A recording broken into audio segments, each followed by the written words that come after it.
ఆచార్య భరద్వాజ అంటే మనకు పుట్టిల్లతో సమానం. మనకు చాలా పోయిన సంవత్సరం కూడా మనకు ఎంతో వాళ్ళు సహకారం అందించారు. స్పోర్ట్స్ పరంగా కానీ విద్యార్థులకి సంక్రాంతి సంబరాలు జరపడంలో కానీ చాలా అంటే అవార్డులు కూడా చిన్న అవార్డులు ఎవరు వాళ్ళు ఎప్పుడు వాళ్ళ మనసుల మాదిరి అవార్డులు కూడా పెద్దగానే మనకు అందిస్తారు. ఇక్కడ 10th అంటే ఆల్రెడీ 10th క్లాస్లో ఉండే ఇప్పుడు పిల్లలు ఉన్నారు, 10th అయిపోయిన పిల్లలు కూడా ఉన్నారు. 19 మెంబర్స్కి మనకు 500+ మార్క్స్ వచ్చాయి మన పిల్లలకి. క్లాప్స్ కొట్టండమ్మా. ఇడుపులపాయలో కూడా కొంతమంది అప్లై చేయలేదు, ఫస్ట్ వచ్చిన అమ్మాయి వీళ్ళందరూ చేస్తుంటే మనకు కూడా 5-6 సీట్లు వచ్చిండు. ఒక అమ్మాయికి వచ్చింది, చాలా మంచి సీట్ అమ్మ. పైకి ఇడుపులపాయలో కూడా కడప సీటు తెచ్చుకున్నది. దాన్ని బట్టి అర్థం చేసుకో దాని వాల్యూ ఎంత. కాబట్టి చాలండి వచ్చిన వాళ్ళు, చాలా ఇంపార్టెంట్ సీట్ అది. ఒకప్పుడైతే అసలు ఎంత కాంపిటీషన్ ఉండేదో, గవర్నమెంట్ టీచర్లు కూడా అక్కడ చదివించేవాళ్ళు ఈ సీటు కోసం అని పిల్లల్ని. నెక్స్ట్ ప్రతి అంటే మీకు తెలుసు 100 మంది పిల్లలు 114 మనకు. ఇక్కడ 20 మంది కూర్చున్నాం మనం. ఎందుకు కూర్చున్నాము? ఆ మార్కుల్లో ఉండే వాల్యూ మీకు అర్థమైందా? ఇప్పుడన్నా 9th ఇప్పుడు 10th క్లాస్ అమ్మాయిలు బాగా కష్టపడండి. అది కష్టము, అది నాకు రాదు అంటే ఎప్పుడూ రాదు. అది ఈరోజు నేనేం ఇక్కడ స్కూల్కి వస్తే కనీసం కొంచెమన్నా నేర్చుకొని వెళ్ళాలి, కనీసం ఒకటన్నా నేర్చుకొని వెళ్ళాలి. మనం ప్రతిరోజు నేర్చుకోవాల్సిందే. మాకు కూడా ఏం రావు, ప్రతిరోజు నేర్చుకుంటూనే ఉన్నాం. ఇప్పటికీ నేర్చుకుంటూనే ఉన్నాం. ఇక్కడ ఈ వయసులో మేమే నేర్చుకుంటే మీరు ఎన్ని అద్భుతాలు సృష్టించకూడదు. కాబట్టి మళ్ళీ ఇంకోసారి చెప్తాను నేను. సారు కొంచెం సార్గా టైం అయిపోయింది కాబట్టి మన ఎంఈఓ సార్ గారు ఇప్పుడు ఈ సంస్థ వాళ్ళ గురించి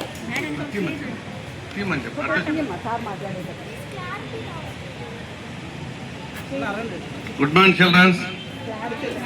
ఉత్తమ ఫలితాలు పొందినటువంటి విద్యార్థుల కోసము ఆచార్య భరద్వాజ సేవా సంస్థ వారి ద్వారా బహుమతులు ప్రదానమనేది జరిగే కార్యక్రమానికి అధ్యక్షించినటువంటి మన పాఠశాల ప్రధానోపాధ్యాయులు మేడం గారికి మరియు ఈ భరద్వాజ కమిటీ యొక్క సభ్యులు చంద్ర సార్ గారికి, మిగతా మిత్రులందరికీ కూడా నమస్కారాలు.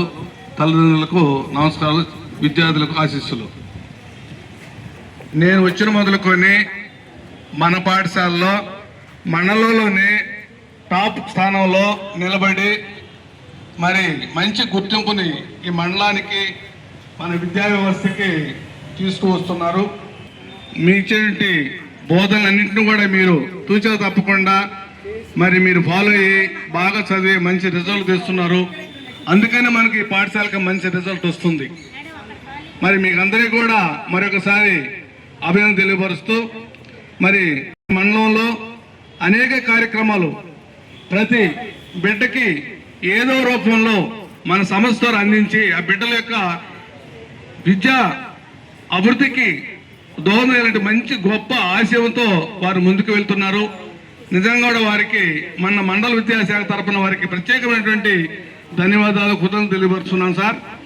ఎందుకంటే ఈ గర్ల్స్ హైస్కూలే కాకుండా మరి చిన్నపిల్లలకి వికలాంగులైనటువంటి భవిత స్కూల్ కావచ్చు, అటకాంతిప్ప కావచ్చు, మరి సాయినగర్ కావచ్చు, అనేక పాఠశాలలో వారు దత్తతలాగా తీసుకున్నారు వీళ్ళు. నిజంగా కూడా ఇలాంటి సంస్థలు మనకు కావాలి. మరి ఆ సంస్థలో పనిచేసే ప్రతి ఒక్కరూ కూడా మంచి హృదయం కలిగినటువంటి వారు. అందుకని విద్యా కుసుమలు కలిగినటువంటి ఈ చిన్నారులకి మంచి భవిష్యత్తులో ఎదిగేదానికి వారి యొక్క ప్రోత్సాహము చాలా అభినందనీయము. మరి వారికి ప్రత్యేకంగా మేము ధన్యవాదాలు తెలుపుకుంటున్నాం సార్. యూత్ని ఇంకో కొంతమందికి ఎక్కువ మందికి ఇన్స్పిరేషన్గా అది ఉపయోగపడుతుంది. ఎందుకంటే ఈ సంవత్సరం పిల్లలు 10th క్లాస్ చదివే బిడ్డలకు అందరికీ కూడా ఒక ఇన్స్పిరేషన్. గతంలో మీ అక్కలు పోయిన సంవత్సరం చదివి మరి మన మండలంలో కూడా టాప్ మార్క్స్గా నిలబడినారు. వారిని మీరు ఆదర్శంగా తీసుకోవాలి.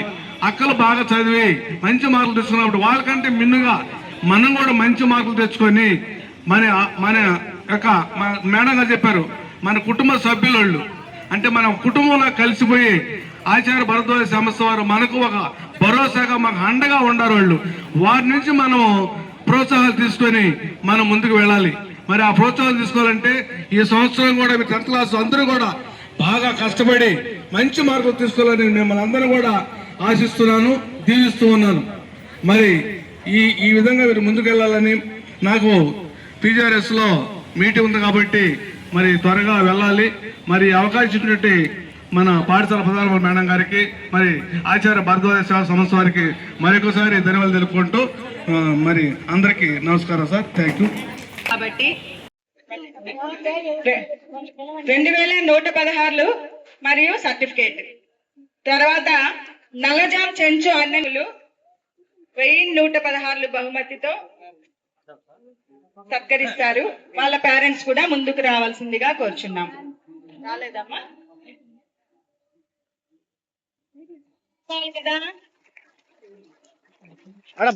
కూటం రమ్య 556 మార్కులు, 52 మార్కులమ్మా.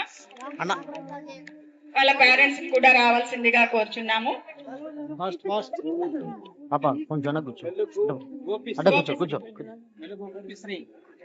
మాగర్ల దీప్తి 551 మార్కులు. ఉండండి. మీ పేరెంట్స్ వచ్చారా? ఓకే.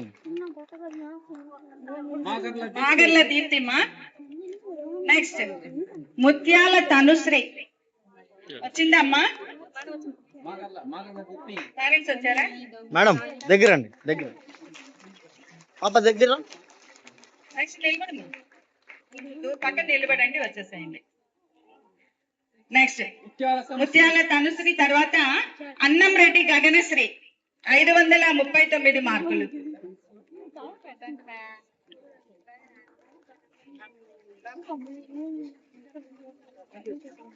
తంబి జోష్న 535 మార్కులమ్మా. పరిషిత అన్న ముందు రండి.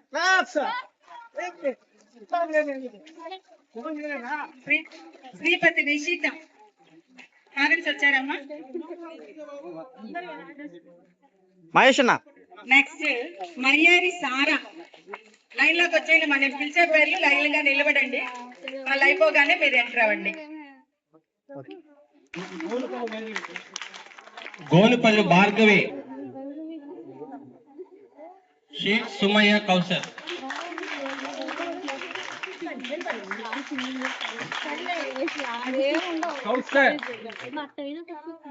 ఉన్నారమ్మా శ్రీహరిని.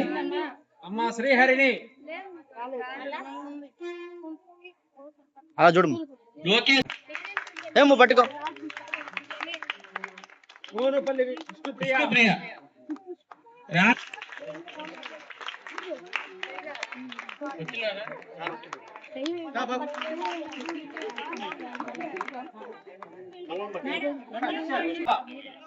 చదురుపాక మునిరాజా 562 మార్కులు.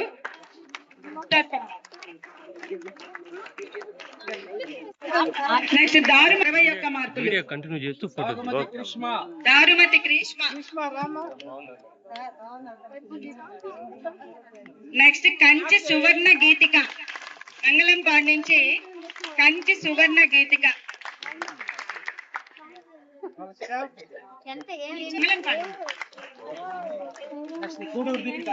గూడూరు దీపిక 525 మార్కులమ్మా. గూడూరు దీపిక.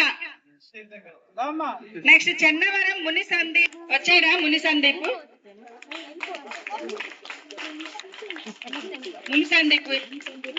బాబు రాలేదా? తర్వాత జిల్లా ప్రజా పరిషత్ ఉన్నత పాఠశాల మన్నార్ పోలూరు వారికి ఇస్తున్నాము. మన్నార్ పోలూరు హెచ్ఎం గారు మరియు 3116 బహుమతి. నెక్స్ట్ ఉచ్చూరు అంజలి పాఠశాల ద్వితీయ స్థానం 516 మార్కులు. పేరెంట్స్ ఉంటే కూడా రండిమ్మా.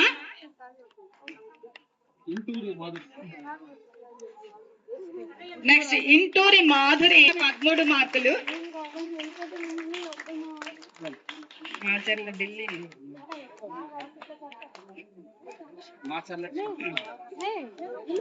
నెక్స్ట్ చిరంజీవి మాచర్ల ఢిల్లీ మునికుమార్.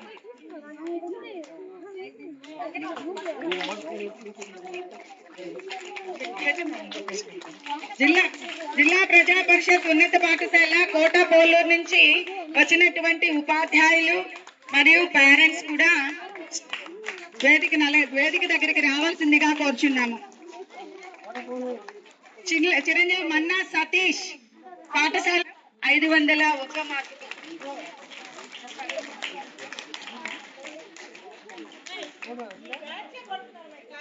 నెక్స్ట్ జిల్లా ప్రజా పరిషత్ ఉన్నత పాఠశాల శ్రీహరికోట నుంచి వచ్చినటువంటి ప్రధానోపాధ్యాయులు కానీ ఉపాధ్యాయులు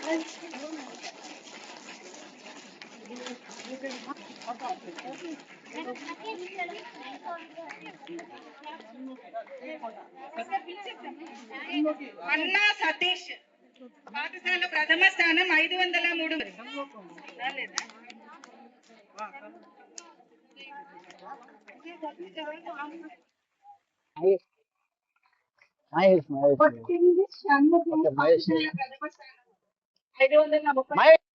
బాబు గారిని తన అమూల్యమైన సందేశాన్ని ఇవ్వవలసిందిగా కోరుచున్నాను. వేదికను అలంకరించిన ప్రధానోపాధ్యాయులు గారికి, అలాగే మన్నార్పూర్ ప్రధానోపాధ్యాయులు గారికి, శ్రీహరికోట, కోటపోలూరు, దామానిల్లూరు, మంగళంపాడు నుంచి వచ్చిన ఉపాధ్యాయులకి, ఆచార్యపర సేవా సంస్థ సభ్యులందరికీ కూడా హృదయపూర్వక నమస్సులు. పిల్లలందరికీ కూడా ఆశీస్సులు. ఆశీస్సుల యొక్క ప్రభావం ఏంటంటే మీరందరూ ఉన్నత స్థితికి రావాలి. ఇటు జ్ఞానంలోనూ ఆర్థికంగా కూడా మీరు ఉన్నత స్థాయికి రాగలిగితే మీ చదువుకి ఒక సార్థకత ఉంటుంది. చదువు అంటే ఏమిటి? దారి చూపే వెలుగు లాంటిది. దారిలో చీకటిగా ఉంటే మన గమ్యం అస్తవ్యస్తంగా ఉంటుంది. అవునా కాదా? చీకటికి పోవాలంటే ఏం కావాలి? వెలుగు కావాలి. ఆ వెలుగే చదువు. ఆ వెలుగుకి, ఆ చదువుకి దారి దీపాలే పాఠశాలలు. మన ఇంట్లో చదువుకోవడానికి, పాఠశాలలో చదువుకోవడానికి చాలా తేడా ఉంటుంది. ఆ పాఠశాలలో దీపం అన్నాం. దీపం అంటే వెలగడానికి కారణం ఏమిటి? నూనె కావాలా? ఒత్తి కావాలి. ఒత్తి కాలిపోతుంది, నూనె అయిపోతుంది. ఆ ఒత్తి నూనెలే ఉపాధ్యాయులు. వారు తమ శ్రమనంతా కూడా, తమ చెమటనంతా కూడా వాక్కు ద్వారా మీకు అందిస్తున్నారు. అది మీరు గుర్తించుకోగలిగితే, వాళ్ళు మన కోసం ఎంత కష్టపడుతున్నారనే భావన మీలో కలిగితే మీరు శ్రద్ధగా చదువుకోగలరు. మీ ఉన్నతికి మొట్టమొదటి మూలం తల్లిదండ్రులు.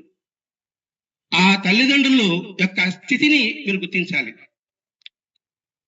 ప్రభుత్వ పాఠశాలలో ఉండే వాళ్ళంతా డబ్బు లేని వాళ్ళని కాదు, ఆర్థిక పరిస్థితి ఇబ్బంది లేని పేదరిక పిల్లలు కాదు. మీరంతా కూడా ఆర్థికంగా ఇబ్బంది ఉన్న పరిస్థితి. మీరు ఛాలెంజ్గా ఆర్థికంగా కాదు, మీ విజ్ఞానంలో కూడా చాలా గొప్పవాళ్ళము అని చాటి చెప్పింది ఈ సంవత్సరం ప్రభుత్వ పాఠశాలన్నీ కూడా. 598 మార్కులు కూడా వచ్చున్నాయి ప్రభుత్వ పాఠశాలలో. కోనసీమ జిల్లా అనుకుంటాను. తిరుపతి 595. అంటే చూడండి, ఆ విద్య అంటే విద్యతో పాటు మనం సంస్కారం నేర్చుకోవాలి, వినయం నేర్చుకోవాలి, డిసిప్లిన్, క్రమశిక్షణ ఉండాలి. అది పిల్లలకే కాదు, క్రమశిక్షణ పెద్దవాళ్ళకి కావాలి, సహనము పెద్దవాళ్ళకి కావాలి, పిల్లలకి కావాలి. మరి మీరు దేనికి స్ఫూర్తి అవుతారు? బట్టి చదువుల కోసమేనా? సంస్కారం కోసం కూడా. నైతిక విలువలు పెంపొందించుకోవాలి చదువుతో పాటు. మార్కులు కాదు, బట్టి పట్టడం కాదు. వాళ్ళలో ఉన్న నైతిక ప్రవర్తన చూస్తే ఈ సమాజం గౌరవిస్తుంది. నీకు ఎన్ని మార్కులు వచ్చిందా, ఎంత డబ్బు వచ్చిందా ఎవరు చూడరు. ఎంత సంస్కారం ఉంది అనే సంగతి చూస్తారు. ఆ సంస్కారం మొట్టమొదటి తీసుకొస్తుంది ఆడపిల్లలు, మగపిల్లలు, వీరిపిల్లలు. కానీ సంతోషం ఏంటంటే ఈ సంవత్సరం మగపిల్లలు కూడా 500 చాలా వచ్చాయి. పోయిన సంవత్సరం మగపిల్లలు చాలా తక్కువ వచ్చాయి. కారణం ఏంటంటే చుట్టూ ఉన్న పరిస్థితుల ప్రభావం. ఇప్పుడు రంగుల లోకం, మాయా లోకం. ముఖ్యంగా ఆడపిల్లలు గమనించవలసింది అది. 10th క్లాస్ వెళ్తానే ఏదో హై పొజిషన్ లో ఉండిపోయినాము అని కాదు. మీ జీవితంలో ఒక లక్ష్యం ఏర్పరచుకోండి. ఆ లక్ష్యం ఎలా ఉండాలి? మన తల్లిదండ్రులకి ఉన్నత స్థితికి పేరు తీసుకురావాలి. మనం చదువుకున్న పాఠశాలకి పేరు తీసుకురావాలి. మీ ఊరికి పేరు తీసుకురావాలి. సమాజానికి పేరు తీసుకురావాలి. దేశ ప్రతిష్టను కాపాడాలి. అదే చదువుకి మార్గదర్శనం. అది లేకపోతే వృధా అవుతుంది. నేను నా కడుపు అవుతుంది అంతే. ఆచార్య భరద్వాజ మహర్షి గారు, ఆయన ఐఏఎస్ పాస్ అయ్యారు. మరి కలెక్టర్ ఉద్యోగం చేసుకోలేదు, దాన్ని వదులుకున్నాడు. ఎందుకని? కలెక్టర్ ఉద్యోగం అంటే తన పట్టాతల వరకే జీవితం ఉంటుంది. ఆయన ఇంగ్లీష్ ప్రొఫెసర్ గా Vidyanagar college, Kotavakadu Vidyanagar college professor గా చేరారు. అంటే ఏమిటి? అనేక మంది కలెక్టర్ తయారు చేయగలడు ఒక ఉపాధ్యాయుడు. అది ఉపాధ్యాయ వృత్తిలో ఉన్న గొప్పతనం. డాక్టర్ సర్వేపల్లి రాధాకృష్ణ మీరు చదివే ఉంటారు. మరి ఆయన పుట్టినరోజు టీచర్స్ డేకి ఎందుకు పెట్టారు? ఉపాధ్యాయ వృత్తికి అంత గౌరవం ఉంది. ఆ గౌరవాన్ని మీరు పెంపొందించాలి. ఆ గౌరవం మీద మీరు బాగా చదువుకొని మీరు మంచివారు తీసుకొచ్చి మీరు మంచి స్థానంలో స్థిరపడ్డారనుకోండి, సంతోషపడేది మొట్టమొదటి తల్లిదండ్రుల కన్నా కూడా ఉపాధ్యాయులే. కానీ మీరందరూ ఆ స్థానంలో కూర్చోకూడదు. ఈ స్థానం వచ్చి కూర్చోవటానికి ఛాలెంజ్ చేయాలి. మీరు ఛాలెంజ్ చేస్తారా? ఎంతమంది ఈ స్థానంలో కూర్చుంటారు? పెద్ద అయిన తర్వాత ఎంతమంది కూర్చుంటారు? అక్కడే కూర్చుంటారా? లేదు, మీ స్కూల్కి వచ్చి, ఈ స్కూల్కే వచ్చి ఈ స్థానంలో మీరు ఎంతమంది కూర్చుంటారు? చేతులెత్తి చూద్దాం. Very good. ఏమ్మా మీకు ఎంతవా? నీ ఊరి పడిపోయినా అంతవరకే చూసుకుంటారా? సమాజానికి ఇదే విధంగా తోడ్పడాలి. సొంత లాభము కొంత మానుకొని పొరుగు వాడికి తోడ్పడిపోయి అని చెప్పడం కాదు. విద్యార్థులు అంటే ఏదో మీ తల్లిదండ్రుల పిల్లలు స్కూల్ పడరు కదండి. మీరు సమాజానికి బిడ్డలు, జాతి బిడ్డలు, దేశ బిడ్డలు. కాబట్టి మీరు సమాజాన్ని, దేశాన్ని మీరు గౌరవించాలి. దేశానికి ఖ్యాతి తీసుకురావాలి. ఒక్కొక్కరు చూడండి ఎలా ఉన్నారు. ఇండియా క్రికెట్ ఎవరు గెలిచారు? ఎవరు? మగపిల్లలు గెలిచింది. మగపిల్లలు కూడా టీట్లు కొట్టారులేండి. అంటే ఏంటి? చదువు ఒకటే కాదు, అన్నిటిలో కూడా ప్రావీణ్యత ఉండాలి. అదొకటి గుర్తుపెట్టుకోండి. చదువు బట్టే పెట్టుకుంటే కాదు, మైండ్ బరస్ట్ అయిపోతుంది. చదువుతో పాటు మైండ్కి చెస్ లాంటివి అది ఆడాలి. వ్యాయామం ఉండాలి. అది వాలీబాల్ కావచ్చు, ఇంకోటి కావచ్చు. అప్పుడేమవుతుంటే అరగంట చదివినా మీకు అన్ని గుర్తుంటుంది. శరీరానికి వ్యాయామం ఇవ్వకుండా ఈ మెదడుకే ఇచ్చారుకోండి, తామని పేలిపోతుంది. అంతే కదా, స్ట్రెస్ అవుతుంది కదండి. స్ట్రెస్ లేకుండా చదవాలి. చదివేయాలంటే ఇష్టంగా ఉండాలి. ఇష్టంగా ఉండాలంటే మనం గోల్ సాధించాలి అనే హృదయంలో గట్టిగా నాటుకోవాలి. దానివల్ల ఏమవుతుందంటే మీకు అంత గౌరవం, చాలా గౌరవం పెరుగుతుందండి. ఎవడో గౌరవం. చదువు ఉంటే అందరూ గౌరవిస్తారు. డబ్బు ఉంటే కొంతమందే గౌరవిస్తారు. అధికారం ఉంటే కొంతమందే గౌరవిస్తారు. కానీ జ్ఞానం ఉంటే ప్రతి ఒక్కరూ గౌరవిస్తారు. ప్రతి ఒక్కరూ గౌరవించడం ముఖ్యమా? లేదు మన నా చుట్టూ ఉన్న 10 మంది గుర్తించడం ముఖ్యమా? అందరూ గుర్తించాలి. అందుకే నేటి బాలలే బావి పౌరులు అని చదివేస్తున్నాం. బావి పౌరులు అంటే అర్థం ఏమిటి? దానికి మన బాధ్యత ఉండాలి. దేశానికి మనం పౌరులు ఉన్నప్పుడు మనం దేశానికి ఏం చేస్తున్నాం, సమాజానికి ఏం అందిస్తున్నాం, తల్లిదండ్రులకి ఏమి ఇస్తున్నాం, మనం చదువుకున్న పాఠశాల ఉపాధ్యాయులకి ఏమి ఇస్తున్నాం అనేది మనం ఇక్కడ బాగా గమనించాలి. మనం ఇక్కడ చదువు అంటే ఏదో మామూలుగా బట్టి పెట్టడము, పుస్తకాలు తిరగడం కాదు. చదువు అంటే జ్ఞానం. ఆ చదువు అనే జ్ఞాన అధికారం లాక్కునేస్తారు, కానీ జ్ఞానాన్ని ఎవరు లాక్కోలేరు. అటువంటి జ్ఞాన సంపద కలిగింది పాఠశాల. అందుకని విద్య ఆలయం. ఆలయం అంటే ఏంటి? గుడి. విద్య ఒక ఆలయం. మరి వీళ్ళంతా ఎవరు? ఆలయం యొక్క పూజారులు. మీకు భగవంతుని యొక్క తత్వాన్ని అందించడానికి వచ్చినారు. మరి దేవాలయానికి వెళ్తాం అనుకోండి, మరి నేరుగా గుళ్ళో పోయి గర్భగుడిలోకి పోగలుగుతామా? మరి ఎవరుంటారు అక్కడ? పూజారి ఉంటాడు కదా, ఆయన తీర్థం ఇస్తాడు కదా, ఆ తీర్థానికి మనకి పుణ్యం వస్తుంది కదా. అలాగే వీళ్ళందరూ ఉపాధ్యాయులందరూ రావాలి. ఆ గౌరవం ఉండాలి. ఉపాధ్యాయుడు అంటే ఎంత గౌరవం పెట్టగలండి, భగవంతుడి తర్వాత అది. గురుదేవో భవ, గురువుని మించిన వారెవరు లేరు. గురువు అంటే ఏమిటి? చీకటిని పారదులేవాడు. మీలో ఉండే అజ్ఞానాన్ని పారదడానికి వాళ్ళు ఎంత శ్రమ పడుతున్నారు. పోయిన సంవత్సరం 29 మందికి వచ్చింది, మరి ఈ సంవత్సరం ఎందుకు 19 మందికి వచ్చారు మీరు? కారణం ఏమిటి? 114 మందికి 19 మంది రావడానికి కారణం ఏంటంటే ఆలోచించండి. ఈ చదువు ఎవరి కోసం? మీకోసమా, మా కోసమా? ఇప్పుడు మీకు పాఠ్యాంశం మేము ఇస్తున్నాం, ఈ డబ్బు లేదు, ఒక క్షణం ఖర్చు అయిపోతుంది. మీకు ప్రోత్సాహం ఇవ్వాలి, మీకు భరోసా ఇవ్వాలి కదా, మనల్ని గౌరవించవలసి ఎంతమంది ఉండాలనే సంగతి. మేము 540 వాళ్ళకే ఇస్తామని చెప్పాం, కొంచెం ప్రకటన చేశాం, మీకు గుర్తుందో లేదు. కానీ ఈసారి 500 మార్కులు వచ్చిన కూడా ఇవ్వాలని మా వాళ్ళంతా కూడా లేదు, మనం 500 వచ్చిన ఇద్దాము అని. ఇప్పుడు దీనికి అంతా అమౌంట్ ఒక్కొక్క మండలానికి 60,000 రూపాయలు ఖర్చు, 3 మండలానికి 60,000. ఈ డబ్బు అంతా కూడా ఎవరు తెలుసునా? చిన్నప్పుడు చదువుకోవడానికి ఫీజు కట్టలేని పరిస్థితిలో ఉన్న ఒక వ్యక్తి కష్టపడి చదివి లండన్ లో ఉద్యోగం చేస్తూ ప్రతి నెలా కొంత పైకన పెడుతూ ప్రతి సంవత్సరం మనకి 1,00,000 చిల్లర రూపాయలు పంపిస్తున్నారు. ఆలపాటి ముఖేష్ గారు, అతని స్ఫూర్తి చూడండి. ఎందుకోసం? అక్కడెక్కడో లండన్ లో ఉన్నాడు. ఈ సంవత్సరం 1,80,000 రూపాయలు ఖర్చు. 1,80,000 రూపాయలు అంటే సామాన్యం అండి? మరి అటువంటి ఆలపాటి గారు సూలూరుపేటలో ఉండి 4వ తరగతి అయితే ఫీజులు కట్టలేక అవస్థపడి కష్టపడి చదువుకొని ఒక స్థాయికి ఎదిగి నిరూపించాడు. నా సూలూరుపేటకి నేను నా స్థాయి కృషి చేస్తాను సార్. ఇది ఆచార భరోసా సేవా సంస్థ అంటే. ఇందులో బాగా గుర్తుపెట్టుకోండి, మీరు బాగా చదువుకుని ఉత్తిపోతే సంతోషపడేదానికి మేము వచ్చాం. ఈ టీచర్లందరూ కూడా మాకే సన్మానం చేస్తాము, సాలువాలు వేస్తాము, పూలదండలు చేస్తామన్నారు. మేము ఒకటే కోరుకుంటున్నాం ఉపాధ్యాయులు, మాకు పూలదండలు కాదు, సాలువాలు కాదు. మీ పిల్లలకి విద్యతో పాటు నైతికులు నేర్పించి నైతికులు పెంపొందిన తర్వాత వాళ్ళు అభివృద్ధిలోకి వచ్చారనుకోండి, అంతకన్నా గొప్ప సాలువ మాకు ఇంకేం లేదు, అంతకన్నా మనకు పూలదండలు మాకు ఇంకేం లేదు. మీరు అభివృద్ధిలోకి వచ్చి మేము ఆ స్కూల్లో చదివాం, ఆచార భరోసా సంస్థలు 4 మాటల వల్ల మేము విని ఇలా ఉత్తేజితులయ్యాం, ఇంత ఉన్నత స్థితికి మేము కలిగాం అంటే మాకెంత సంతోషం అండి. మాకేం పని పాట లేదా? ఎందుకు వచ్చాం? ఎవరి కోసం వచ్చాం? మీకోసం వచ్చాం. మీరు స్ఫూర్తిగా ఇప్పుడు ఎంతమంది 10th క్లాస్ ఉన్నారు? 120 మంది ఉన్నారు. మరి ఆ 120 మందిలో ఎంతమంది హై క్లాస్ తెచ్చుకుంటామండి? ఈ పాప 888లో సీట్ వచ్చింది. 888లో వస్తే సామాన్యంగా మళ్ళీ ఇంజనీరింగ్ లెక్కేసుకోండి, అదొక 3 లక్షలు, 12 లక్షలు, 15 లక్షలు మీరు 10th క్లాసులో చదివి మీ తల్లిదండ్రులకు ఇచ్చారంటే వాళ్ళు ఎంత పొంగిపోతారండి.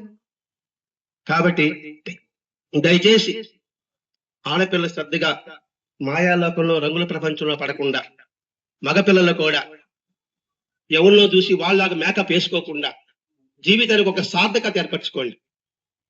మీరు ఏర్పరిచి ఇప్పుడు అయిన తర్వాత 2, 4, 6 సంవత్సరాలు కష్టపడ్డారంటే మీరు 60 సంవత్సరాలు కాలు మీద కాలేసుకుని బ్రహ్మాండంగా జలసగా మీరు జీవించగలరు. మీరు కట్టవలసింది 6 సంవత్సరాలు. చదువు మీద శ్రద్ధ పెట్టండి, కాన్సన్ట్రేట్ పెట్టండి, లక్ష్యం పెట్టుకోండి, మీ తల్లిదండ్రులను గుర్తించుకోండి, మీకు పాఠం చెప్పే ఉపాధ్యాయులు గుర్తించుకోండి. మీరు చక్కగా చదువుకొని మాకు వేరు చేస్తారని మీ తల్లిదండ్రులకు కాదు, మా దగ్గర ఎక్కువ డబ్బు ఖర్చు పెట్టిస్తారని కోరుకుంటూ మా దగ్గర డబ్బు ఎక్కువ ఖర్చు పెట్టిస్తారా, మాకు మిగిలిస్తారా? 10th క్లాస్ పిల్లలు ఖర్చు పెట్టిస్తారా? చూద్దాం. ఈ సంవత్సరం 60,000 ఈ మండలానికి ఖర్చు అయింది. వచ్చే సంవత్సరం 8,000 ఖర్చు పెడతారు, మీ ఇష్టం. ఖర్చు పెట్టకపోతే మా జేబులో ఉంటుంది. కాబట్టి ఈ అవకాశం ఇచ్చిన అందరికీ కృతజ్ఞతలు తెలుసుకుంటూ, పిల్లలందరూ అటు మగపిల్లలు ఆడపిల్లలని కాకుండా ప్రతి ఒక్కరూ అంకిత భావంతో, క్రమశిక్షణతో, పట్టుదలతో మీరందరూ వృద్ధిలోకి రావాలని, సమాజానికి, దేశానికి, ఊరికి, తల్లిదండ్రులకి గొప్ప పేరు తీసుకురావాలని ఆ భగవంతుని ప్రార్థిస్తూ, ఆచార భరద్వాజాని మాస్టర్ ఆశీస్సులు మీకు ఎప్పుడు ఎల్లప్పుడూ ఉండాలని కోరుకుంటూ సెలవు తీసుకుంటున్నాను. విషయము మరి ఆ పాఠశాల సిబ్బందికి మరియు గౌరవ ప్రధానోపాధ్యాయులు అందరికీ కూడా మండల విద్యాశాఖ తరఫున ప్రత్యేకమైన ధన్యవాదాలు తెలుపుకుంటూ ఈ అవకాశం ప్రధానోపాధ్యాయుల వారికి ధన్యవాదాలు. Thank you madam. అవార్డు ఇచ్చినందుకు ప్రధానోపాధ్యాయులు గారిని తన సందేశం ఇవ్వవలసిందిగా కోరుచున్నాము.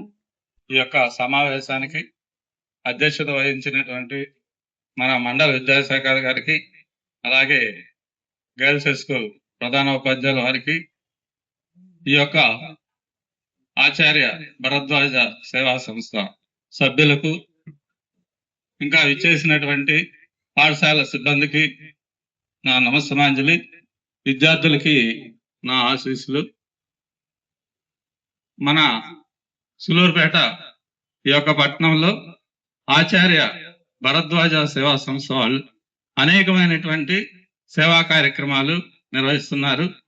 వాళ్ళందరికీ కూడా ఈ యొక్క సభాముఖంగా అందరికీ మీ యొక్క కరతాళ ధ్వనులతో అభినందనలు తెలియజేయండి. అలాగే ఈరోజు చేస్తున్నటువంటి ఈ యొక్క కార్యక్రమంలో మన మండలంలో ప్రతి పాఠశాల నుంచి 500 పైన వచ్చినటువంటి విద్యార్థులందరికీ నగదు పురస్కారం అందజేయటం చాలా మంచి కార్యక్రమం. ఇది ఎందుకంటే మిమ్మల్ని స్ఫూర్తిగా తీసుకొని పాఠశాలలో ఉన్నటువంటి అందరు విద్యార్థులు కూడా చక్కగా చదువుకునేటువంటి ఒక ప్రేరణా కార్యక్రమం. అంటే ఇక్కడ డబ్బుల కోసం కాదు, బట్ మిమ్మల్ని ప్రోత్సహించేదని, మీరు భవిష్యత్తులో మంచి మంచి ఉన్నత స్థానాలు పొందేదాన్ని. ఈ యొక్క ప్రేరణతో మీరు చక్కగా చదువుకొని, అలాగే మీరు మంచి భవిష్యత్తు కలిగి, మీరు పెద్ద అయిన తర్వాత మీరు కూడా ఇలాంటి సేవా కార్యక్రమాలు జరిపించాలి. అదే స్ఫూర్తి. అంటే ఎప్పుడూ ఒక సంస్థ చేయటం కాదు, వాళ్ళ నుంచి మనం ప్రేరణ పొంది మనం కూడా 10 మందికి సహాయం చేసేటువంటి స్థితి మనకు రావాలి. అది రావాలి అంటే విద్యతో దేన్నైనా సాధించవచ్చు. విద్య ఉంటే జ్ఞానం వస్తుంది. ఆ జ్ఞానంతో మనం ప్రపంచంలో ఈ యొక్క విశ్వంలో దేన్నైనా సాధించవచ్చు. ఆ యొక్క ప్రేరణ మీరు పొంది మీరందరూ కూడా భవిష్యత్తులో మంచి ఉన్నత స్థితులు పొంది మీరు కూడా ఇలాంటి సేవా కార్యక్రమాల్లో పాల్గొనాలని ఈ సమాముఖంగా మీ అందరికీ ఆశీస్సులు అందిస్తున్నాం. అలాగే మాకు ఇంతకుముందు గత పాఠశాలలో చదివినటువంటి విద్యార్థులే వాళ్ళు టాటా TCS లో జాబ్ రావటం జరిగింది. అయితే వాళ్ళు చిన్నప్పటి నుంచి సహాయం పొందారు. ఆ ఒక్క ఉద్దేశంతో వాళ్ళు కూడా TCS లో ఇలాంటి పాఠశాలల కోసమే ఆ గ్రూప్ వాళ్ళ ఫ్రెండ్స్ అందరూ కలిసి ఈ TCS లో ఒక గ్రూప్ ఏర్పాటు చేసుకొని అనేక పాఠశాలకు వచ్చి వాళ్ళు విద్యాపరంగా సహాయ సహకారాలు అందిస్తున్నారు. కాబట్టి మీరు కూడా అలాంటి స్థితి పొందాలి. చేస్తారా? తీసుకోవటమే కాదు, ఇవ్వటం కూడా నేర్చుకోవాలి. కాబట్టి మీరందరూ మంచి భవిష్యత్తు కలిగి ఉండండి. అలాగే అందరికీ 500 అబౌవ్ వచ్చిన అందరికీ కూడా వాళ్ళందరికీ శుభాకాంక్షలు. దానికోసం అహర్నిశలు మీకు గత విద్యా సంవత్సరంలో కృషి చేసినటువంటి ప్రధానోపాధ్యాయులకు, అలాగే ఉపాధ్యాయ సిబ్బందికి నా యొక్క నమస్సమాంజలి. వాళ్ళందరికీ కూడా ఆ భగవంతుని ఆశీస్సు. Thank you. నేను ఉపాధ్యాయులందరికీ నా హృదయపూర్వక నమస్కారాలు తెలియజేసుకుంటున్నాను. అలాగే ఇక్కడ చాలా మంది విద్యార్థులందరూ 10th క్లాస్ లో మంచి మార్కులు తెచ్చుకొని తిరిగి ఒక మైలు రాయిని దాటి మరో మెట్టు ఎక్కడానికి సిద్ధంగా ఉన్నారు. ఇక్కడ అందరికీ నా శుభాశీస్సులు. మీకందరికీ ఒకే ఒక విషయం నేను తెలియజేయాలనుకుంటున్నానండి. ఏంటంటే పిల్లలు అనేది ఇప్పటి నుంచే మీరు ఒక లక్ష్యాన్ని ఏర్పరచుకోవాలి. ఇంతకు ముందు పెద్దవాళ్ళు చెప్పారు, ఒక లక్ష్యం అనేది ఖచ్చితంగా మనకందరికీ ఉండాలండి. అది మీకు ఉండాలి, మాకు ఉండాలి, ముఖ్యంగా మీకు ఉండాలి. ఎందుకంటే ఒక కాన్సన్ట్రేషన్ అనేది చాలా ముఖ్యం. ఒక గోల్ అనేది ఏర్పరచుకోవాలి. మీరు ఆ లక్ష్యం మీద దృష్టి పెట్టి ఆ లక్ష్యాన్ని సాధించాలంటే అది చిన్న విషయం కాదు. దీనికి మీకు ఒక చిన్న ఎగ్జాంపుల్ చెప్తానండి. అంటే పిల్లలు కదా, చాలా ఈజీగా పట్టుకోవడానికి బాగుంటుంది. ఒక టీచర్ ఒక 2 పిల్లల్ని తీసుకొని వచ్చి ఒక గదిలో కొన్ని కుందేళ్ళు ఉన్నాయి. ఆ కుందేలను పట్టుకొని బయటికి రావాలని చెప్పి ఒక స్టూడెంట్ ని లోపలికి పంపిస్తాడు. ఆ పిల్లవాడు లోపలికి వెళ్ళి ఒక కుందేలు మీద కాన్సన్ట్రేషన్ పెడతాడు. ఫస్ట్ ఎంతకి ట్రై చేసినా ఆ కుందేలు ఆ పిల్లవాడికి చిక్కదు. చూస్తాడు చాలా ప్రయత్నిస్తాడు, ఇది దొరకదులే అని చెప్పి మళ్ళీ వేరే కుందేలు మీద తన కాన్సన్ట్రేషన్ పెడతాడు. అది దొరకదు. సరే ఈ రెండు కాదు, ఇంకో కుందేలు మీద కాన్సన్ట్రేషన్ పెట్టి దాన్ని పట్టుకొని వెళ్దామని చెప్పేసి చివరికి దాని మీద కాన్సన్ట్రేషన్ పెట్టి పట్టుకోవడానికి ట్రై చేస్తాడు. చివరికి దాన్ని కూడా పట్టుకోలేడు, ఒట్టి చేతులతో బయటకు వస్తాడు. తర్వాత ఆ టీచరు మరొక విద్యార్థిని పిలిపించి నువ్వు వెళ్ళి పట్టుకొని రా అని చెప్తాడు. వెళ్ళిన తర్వాత ఆ పిల్లవాడు ఆ గదిలోకి వెళ్ళి ఒకే ఒక కుందేలు పైన కాన్సన్ట్రేషన్ పెడతాడండి. కాన్సన్ట్రేషన్ అనేది మరచడు, దాని మీదే కాన్సన్ట్రేషన్ పెట్టి సాధించి ఆ కుందేల్ని పట్టుకొని తిరిగి టీచర్ దగ్గరికి తీసుకొస్తాడు. దీన్ని బట్టి మనకి ఏమర్థం అవుతుంది, మన లక్ష్యం అది ఏదైనా కావచ్చు. మీరు ఒక డాక్టర్ ఎంచుకుంటారా, ఎంబీబీఎస్ఆ లేదా లాయరా, ఇంజనీరా అనేది ఇప్పటి నుంచే మీ మనసులో ఒక లక్ష్యం అనేది ఏర్పరచుకోవాలి. అది సాధించే వరకు మీరు దానికోసమే తపన పడాలి. అందుకే మాకు ప్రవచనాలు మాస్టర్ గారు చెప్తూ ఉంటారండి, 4D formula: discipline, determination, dedication, desperation అనేసి 4D ఫార్ములాస్ చెప్తారు మాకు. దాని మీద కాన్సన్ట్రేషన్ పెట్టి ఏకాగ్రత, పట్టుదల, శరణాగతి అలా మనము ఒకే దాని మీద పెడితే ఖచ్చితంగా గోల్ని సాధించగలుగుతాం. ఆ గోల్ని మీరు ఇప్పుడే పట్టుకోవచ్చు. ఎందుకంటే మీరు పిల్లలు కాబట్టి మీలో విజ్ఞానం చాలా బాగుంటుంది. ఎందుకంటే నేటి బాలలే రేపటి పౌరులు అని చెప్పున్నారు కాబట్టి. ఎందుకంటే మాకు ఇంకో విషయం చెప్పున్నారండి మాకు ప్రవచనాలలో, ఏంటంటే సాధించేంత వరకు సంఘానికి తెలుపకు, సాధించిన తరువాత సంఘాన్ని మరువకు అంటారు. మీకు ఆ లక్ష్యాన్ని ఇచ్చి సాధించేంత వరకు మీరు ఆ సంఘాన్ని తెలపకుండా పెట్టుకొని సాధించిన తర్వాత ఈ సంఘాన్ని మర్చిపోకుండా ఈ సంఘానికి ఏదో ఒక సహాయంగా మీరు తోడ్పడాలి. అలాగే ఓన్లీ పాఠ్య పుస్తకాలనే కాదండి, మీకు మోటివేషన్ గా ఈ మామూలుగా బుక్స్ అంటే మహాత్ముల చరిత్రలు, అది స్వామి వివేకానంద, అబ్దుల్ కలాం అలాంటి వాళ్ళ బుక్స్ చదవండి. ఎందుకంటే కేవలం పాఠ్య పుస్తకాలతోనే మనకి విజ్ఞానం పెరగదు. అలాంటి వాళ్ళ మోటివేషన్ మనకి చాలా ఇంపార్టెంట్. అలాంటి వాళ్ళ ఇన్స్పిరేషన్ గా మీరు తీసుకొని ముందుకెళ్తే ఖచ్చితంగా గోల్ సాధిస్తారు. అంతేకాకుండా మనకి మెయిన్ ఇప్పుడు మోటివేషన్ బుక్ ఏంటంటే భగవద్గీత. ఆ భగవద్గీతని మీరు ఎప్పుడో మీకు ఖాళీ ఉన్నప్పుడు ఒక్కొక్క శ్లోకాన్ని చదువుకుంటా ఉంటే కూడా చాలా మంచిది. ఎందుకంటే మనము ఎక్కడ పుట్టాము అనేది ఎవ్వరు అడగరు, కానీ ఎక్కడ చేరామనేది చాలా ఇంపార్టెంట్. తామరపు ఎక్కడ పుడుతుందండి తెలుసా మీకు ఎవరికైనా? బురదలో పుడుతుంది. కానీ అది ఎక్కడ చేరుతుంది? భగవంతుడి పాదాల మీదకి చేరుతుంది కదా. అలాగే మనం ఏ పల్లెటూరులో పుట్టామో, ఎక్కడ పెరిగామో అనవసరము, మనం ఎక్కడ చేరామనేది చాలా ఇంపార్టెంట్. వర్షపు నీటి చుక్క ఇప్పుడు వేడిగా ఉన్న ప్రదేశం మీద పడింది అనుకోండి, ఆ వర్షపు నీటి చుక్క ఏమవుతుంది? ఆవిరైపోతుంది కదా. అదే వర్షపు నీటి చుక్క ఒక తామరాకు మీద పడింది అనుకోండి, ముత్యంలా మెరుస్తుంది. అదే వర్షపు నీటి చుక్క ఆలు చుక్కలో పడింది అనుకోండి, అది ముత్యంలా మారిపోతుంది అన్నమాట. కాబట్టి మనం ఎక్కడ పుట్టాము అనేది ఎవ్వరికి వద్దు, ఎక్కడ చేరామనేదే కావాలి.